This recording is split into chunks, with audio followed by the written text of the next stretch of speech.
Et on est parti pour ces 15 premières minutes de ce tour qui est Japon avec un premier ballon pour les Japonais dans la zone D en direction de Goto qui a bien été pris par la défense turque et ce sera un premier renvoi pour le gardien turc.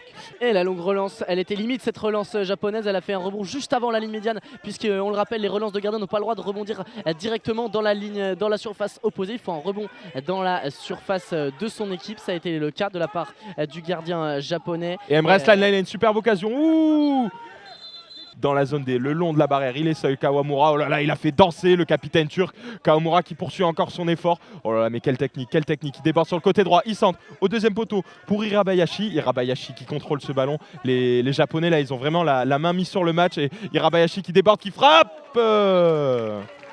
Elle était belle, elle était très belle cette frappe d'Hirabayashi depuis la zone C. Il a choisi le pied droit, elle était mi-hauteur, un petit peu trop croisée.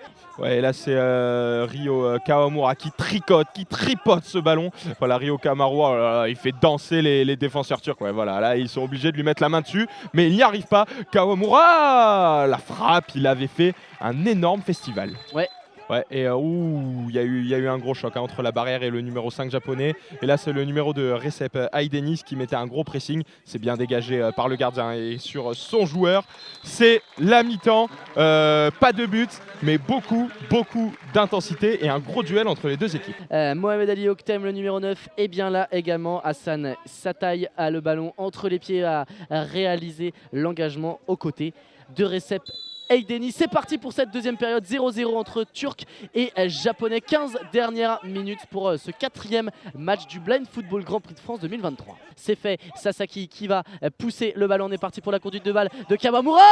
Et il avait bien contourné sur ce coup-là. Et quelle parade du gardien turc. La deuxième chance pour Goto dans un second temps. Pas de danger dans la deuxième frappe. Allez, le ballon déjà revenu dans le camp turc, dans les pieds japonais avec Kawamura. Finalement Goto qui va peut-être le récupérer dans la zone A. Va-t-il pouvoir tenter de frappe? Oui, c'est arrêté. Une nouvelle pas par Hussein Sayali. Oh, et dans un deuxième temps, il a glissé ce ballon sous le ventre du gardien turc Masaki Goto qui s'est bien rattrapé, le gardien turc, d'une main pour empêcher ce ballon de rentrer. Il y a le feu depuis 2 minutes sur le but turc. Et il aura fallu attendre 7 minutes dans cette première période pour que ça chauffe enfin sur un des deux buts. Et là, c'est le capitaine Kawamura qui repart à l'assaut. Kawamura une fois, deux fois, le but de Kawamura.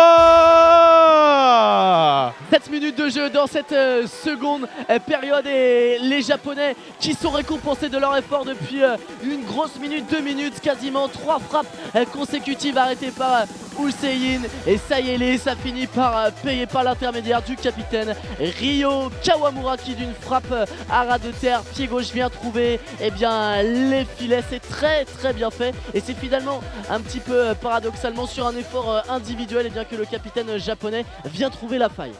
Ouais, et le corner qui va être joué. Tous les joueurs japonais, ils sont dans leur surface de réparation en compagnie du numéro 7 de la Turquie, Okal, qui est plus vers le deuxième poteau. Et là, c'est Emre Aslan qui saisit le ballon, la frappe, la barre transversale. C'était au niveau du point de corner, une énorme enroulée du pied droit, lucarne opposée sur la barre transversale. Oh, quelle frappe d'Emre Aslan, surprenante sur ce corner. Il a surpris tout le monde, nous les premiers et ses supporters également qui se sont levés juste à notre gauche dans la tribune. Les Japonais vont se rassurer dans ce Blind Football Grand Prix de France. C'est parti, le dernier coup franc et c'est terminé donc 1-0, victoire du Japon dans leur premier match de ce Blind Football Grand Prix de France 2023. Un match qui aura été vraiment très serré de bout en bout, mais les Japonais repartent donc avec la victoire.